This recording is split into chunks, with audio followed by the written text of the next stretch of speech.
Cruise ships look glamorous, right?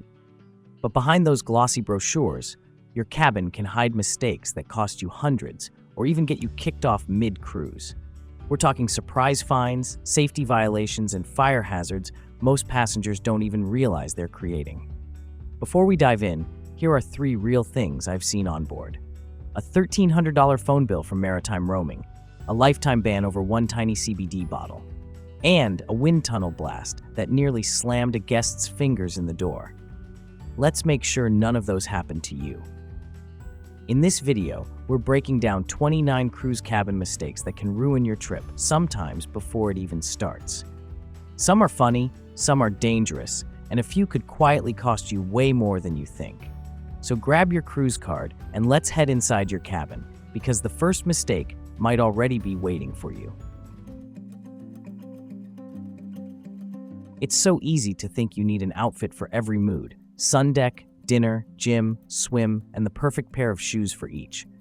But overpacking for a cruise is rookie behavior. You'll pay extra at the airport, cram every inch of that tiny cabin closet, and curse your suitcase on embarkation day. The truth? You'll wear half of what you bring. Pack smarter. Choose a color palette so everything mixes and matches. Accessories change your look, not another pair of jeans.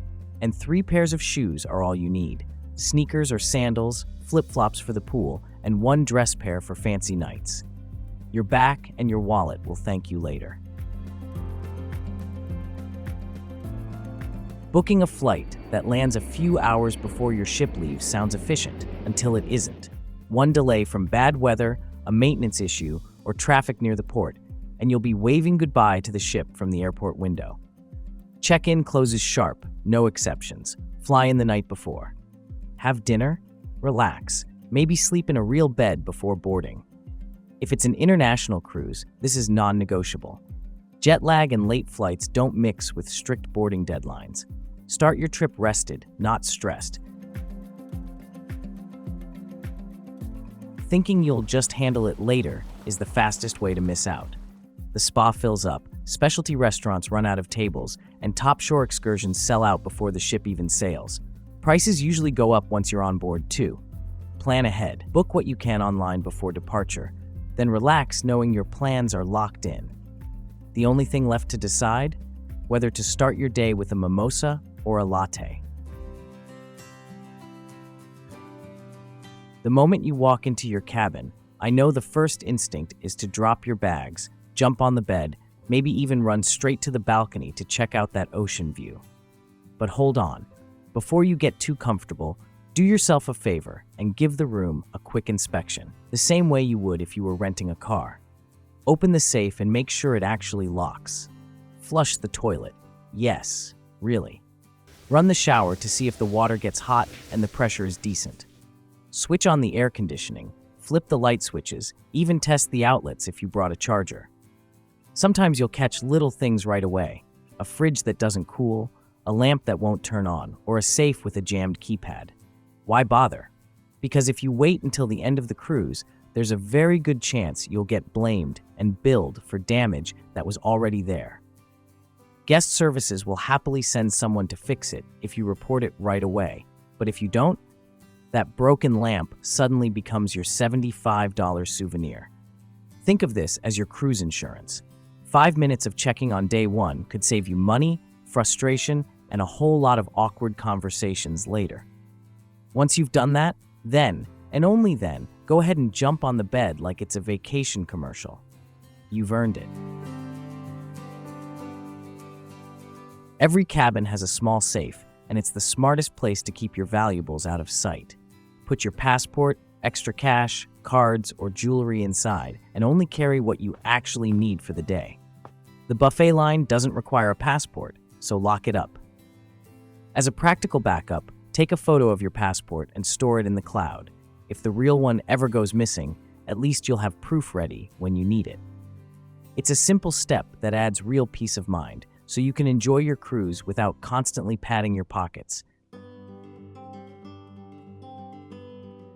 That little fridge in your cabin might look innocent: cold sodas, tiny bottles of liquor, maybe even some snacks. But don't be fooled. It's not a perk, it's a money trap. Even if you've paid for the unlimited drink package, What's inside the minibar almost never counts. Grab one Coke without thinking, and boom, your bill just jumped 20 bucks. The sneaky part? Cruise lines know this. They're counting on tired passengers opening that fridge late at night and saying, "Hey, it's just a soda." Spoiler, it's never just a soda. Smart move. On day one, ask your cabin steward to clear out the minibar. They'll do it for free, and then you can use the fridge for your own water, sodas, or snacks you pick up on board. Zero surprise charges, zero stress when you see your final bill. Think of it this way. Would you rather blow $20 on a can of Coke or save that money for a cocktail on deck at sunset? Easy choice. Cruise Wi-Fi has come a long way, but it's still not your home connection. Even with upgrades like Royal Caribbean's Starlink in 2025, it's pricey, slower, and never unlimited. Stream a movie or let your apps sync in the background, and your vacation souvenir might be a shocking phone bill. Take this real story. A family on Royal Caribbean bought the ship's $112 Wi-Fi plan, but forgot to switch their phone to airplane mode. Their child streamed videos all week through maritime roaming, not Wi-Fi. When they got home, a $1,300 cell phone bill was waiting. The cruise line didn't cover it, since the charges came from external satellite networks, not their onboard service. Avoid that pain. Before sail away, turn airplane mode on, cellular data off, and disable auto updates or cloud backups. Download your movies, playlists, and maps before boarding. Cruise Wi-Fi is great for quick messages and uploading that perfect sunset shot. Just don't treat it like fiber optic on land. Everyone does it. They walk on board, smell the food, and head straight for the buffet. Then chaos begins. Crowded lines, trays bumping into each other, people fighting for tables. Not exactly the relaxing start you had in mind. Skip the madness. Many ships open smaller venues like poolside grills or cafe spots on embarkation day. You'll enjoy a quiet meal, fresher food, and a smooth start to your vacation, while everyone else is still hunting for silverware. Beyond embarkation day, don't fall into the trap of eating at the buffet every night either. It's quick, casual, and comfortable, but it also means you're missing out on one of the best parts of cruising, the main dining room. That's where the real experience happens. Multi-course dinners, servers who remember your favorites, and dishes that don't come from a heat lamp. Try it at least once.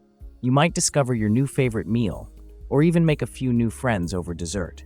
And if you prefer privacy, just ask for a two-person table. It's dinner, elevated. Ordering by the glass feels flexible until the bill shows up.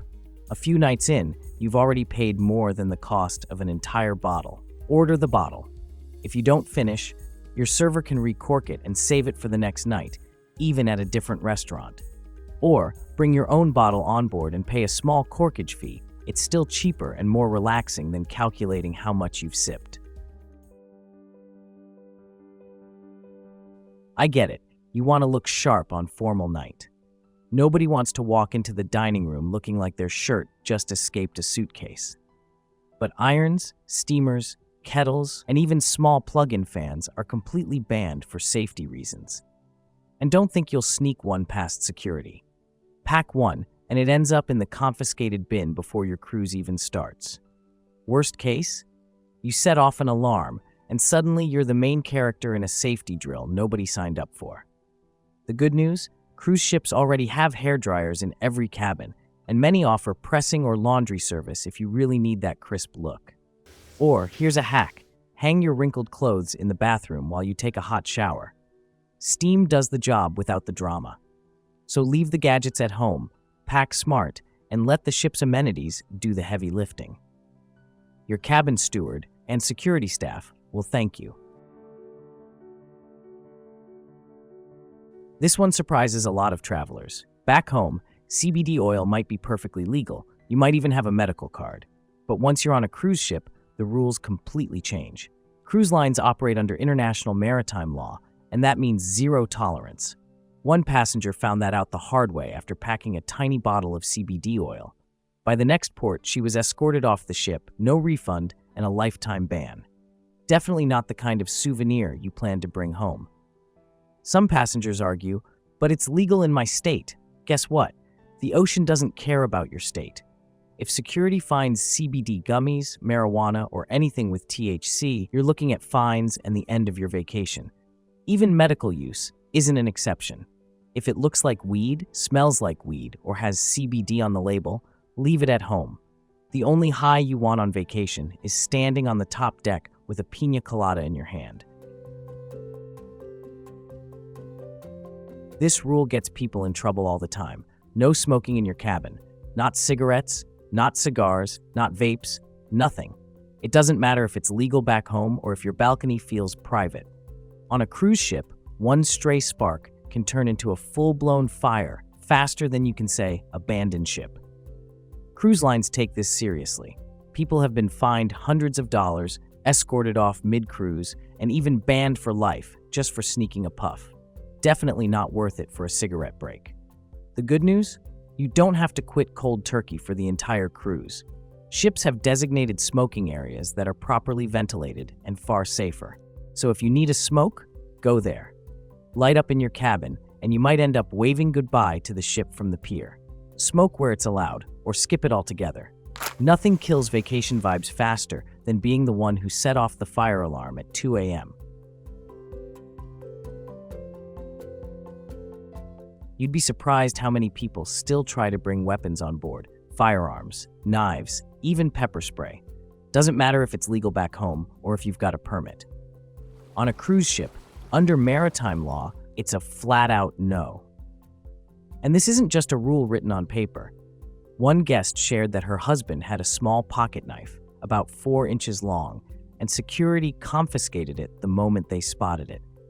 He didn't get it back until the very last day of the cruise. Now, that's a lot better than being put off the ship, but imagine the stress of explaining why you packed it in the first place.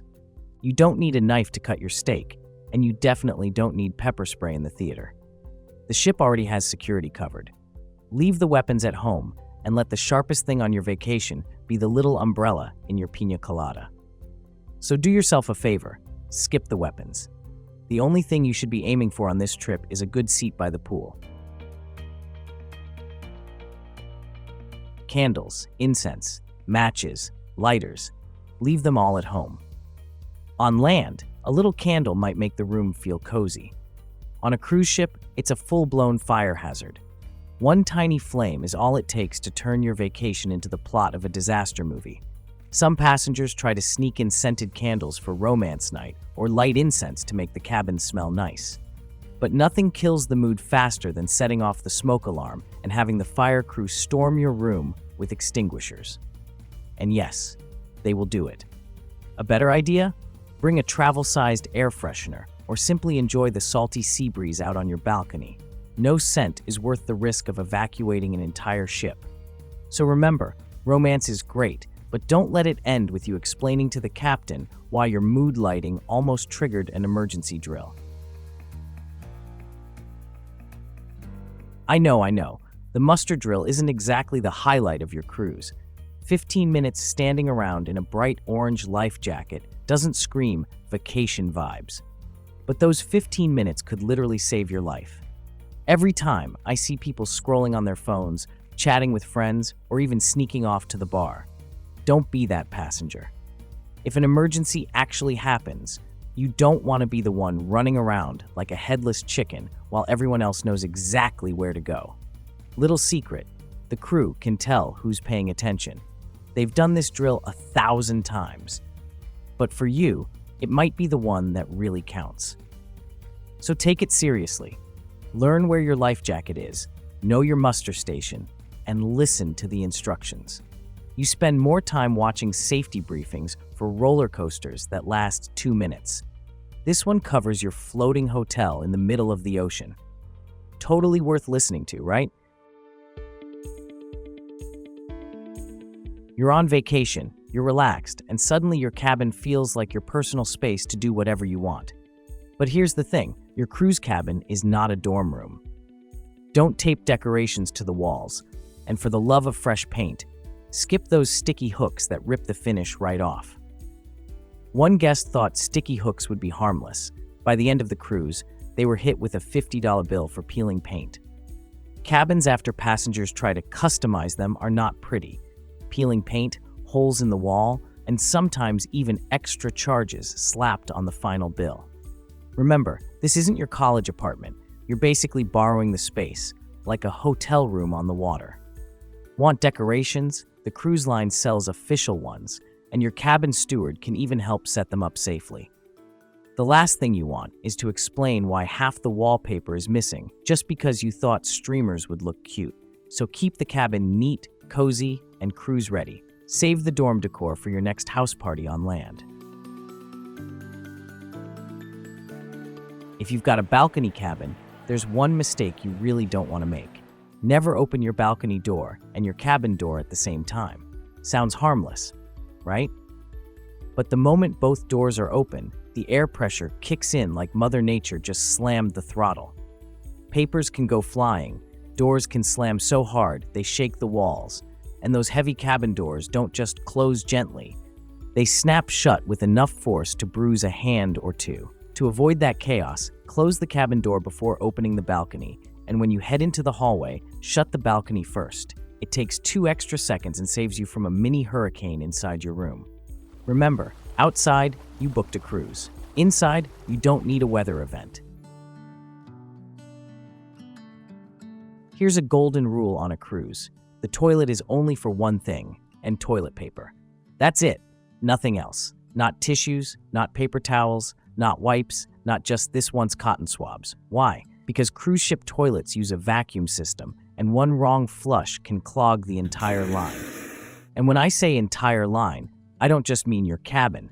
I mean your cabin, your neighbor's cabin, and half the deck. Imagine explaining to everyone why maintenance had to shut down the plumbing because you thought a Kleenex would be fine. Cruise toilet paper is specially designed to dissolve instantly in water. Everything else? It expands, clumps, and blocks the pipes like cement. So keep a trash can handy for anything that's not toilet paper. That little sign hanging on your cabin door is more powerful than it looks. Need privacy, a nap, or just some quiet time? Flip it to Do Not Disturb, and your room becomes your own bubble of peace. Want fresh towels, a made-up bed, maybe even one of those towel animals waiting for you? Hang the makeup room sign before you head out. Your steward isn't psychic. That tiny sign is basically their GPS. Ignore it, and you might end up with a knock at the wrong time or no clean towels when you want them most. It might seem harmless, leaving your shoes, stroller, or beach bag outside the cabin door to free up space. But in reality, cruise ship hallways aren't your personal storage unit. They're narrow, busy, and serve as part of the ship's emergency exits. Keep everything inside your cabin. Use the shelves, stash items under the bed, or get creative with the closet space. Your neighbors will appreciate it, and more importantly, you won't be the reason someone takes a midnight tumble on their way back from karaoke. Remember, the hallway is for walking, not for expanding your cabin's square footage. Nobody wants to trip over your flip-flops after a few cocktails. On a long cruise, laundry is bound to happen. Hanging wet clothes over the balcony might seem convenient, but it's a terrible idea. One strong gust of wind, and your shirt could be halfway to the Caribbean. Nobody wants to look out at the ocean and see a row of socks flapping in the breeze. We once saw one fly off and probably reach Jamaica before its owner did. Most ships have self-service laundromats or offer fill-a-bag laundry specials where they wash and fold everything for a flat fee. Much safer and far better looking than turning your balcony into a clothesline. Keep the balcony for sunsets and sea views, not your swim trunks. Remember, your cabin isn't floating in the middle of nowhere. It's surrounded by walls that are thinner than you think. That means your late-night TV marathon, your Bluetooth speaker, or your private karaoke session at 2 a.m.? Yeah, your neighbors can hear every note. And it's not just noise. Those heavy cabin doors, if you let them slam shut every time you walk in, your whole hallway feels it. Imagine being jolted awake at midnight by a door slamming like a thunderclap. Not exactly the lullaby people signed up for. The bottom line? Keep the volume down, close doors gently, and be mindful of the folks next door. A little courtesy goes a long way, and it makes the cruise more enjoyable for everyone, including you. Your balcony might feel like your own private slice of paradise, but trust me, it's not as secluded as it seems. People above, beside, or even across the ship can easily see what's going on out there. When two ships dock side by side, you might have a whole audience without realizing it. So skip the sunbathing sessions, loud phone calls, or wardrobe changes. Save those for indoors. And while we're on the balcony talk, never sit or lean on the railing. It's designed for safety, not for selfies or feet-up lounging. One slip, one strong gust of wind, and things can turn serious fast. Enjoy the view, breathe in the ocean air, but use your balcony for what it's meant to be, a peaceful, safe space to watch the sea go by. If you're sailing with kids, always keep the balcony door locked when you're not in the room. This one's huge. No matter how quick you think you'll be, running to grab ice, stepping out on the balcony, or dashing down the hall, you should never leave kids alone in the cabin. Cabins may feel small and safe, but remember, they're connected to a massive floating city with thousands of people. Kids can wander out of their room, get lost in the maze of hallways, or start pressing every button on the cabin phone like it's a new toy. Nothing good comes out of that. Even teens can get themselves into trouble. Ordering room service for fun, messing with balcony doors, or deciding it's a great idea to explore the ship solo. Unless you're ready to pay for whatever creative idea they come up with, keep them supervised. If you really need to step out, use the ship's babysitting service or kids club. They're safe, fun, and designed exactly for this. 1 minute of caution saves you hours of panic. If you're able-bodied, the elevator is your biggest time thief at sea. They're packed, slow, and stop on every deck, especially during rush hours like dinner or disembarkation. Standing there scrolling your phone while the ship keeps moving is the worst kind of FOMO. Take the stairs. You'll beat the crowd, burn off that extra dessert, and save the elevators for families with strollers or guests who really need them. A little movement between decks keeps you fit and gets you to that next cocktail faster. Cruise-organized excursions are convenient but overpriced. You're often herded in big groups to the same souvenir shops as everyone else. It's adventure light. Do your homework before you sail. Independent tour companies often offer smaller groups, local guides, and better prices. Love history, food, or hiking? You can tailor your day exactly how you want.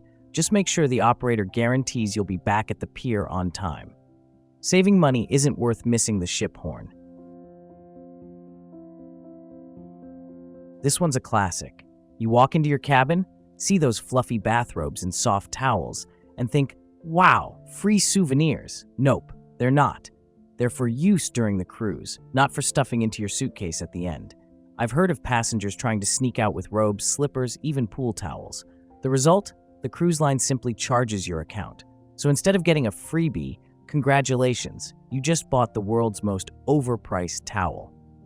Now, the small toiletries, shampoo, lotion, soap, that's totally fine. Those are meant for you to take. But the big stuff? Leave it behind. You'll find far better souvenirs at the ports anyway. Honestly, would you rather go home with a stolen bathrobe or a handmade craft from the Caribbean? Behind every clean, cozy stateroom is a hardworking cabin steward. These folks clean dozens of rooms a day, from early morning till late at night, often with a smile you'll never forget. They're up before you and still working long after you sleep. Fresh towels, fluffed pillows, even those towel animals waiting on your bed. A simple thank you, keeping your space a little tidy, or leaving a small tip can make a huge difference. Remember, they're the reason your cabin feels like a retreat instead of a disaster zone. Treat them with respect, and you'll not only have a happier crew, you'll have a smoother cruise experience all around. And there you have it, 29 things you should never do in your cruise cabin. Most of them are easy to avoid, but ignoring them can ruin your vacation faster than a storm at sea. So take a little care, be a thoughtful cruiser, and your cabin will stay the cozy, safe escape it's meant to be. Now I want to hear from you. What's the craziest thing you've ever seen someone do in their cabin on a cruise? Drop it in the comments, because you know we've all got stories. If you found this video helpful, give it a like, subscribe for more cruise tips, and share it with your travel buddies. Here's to smooth sailing and stress-free cabins. See you on board.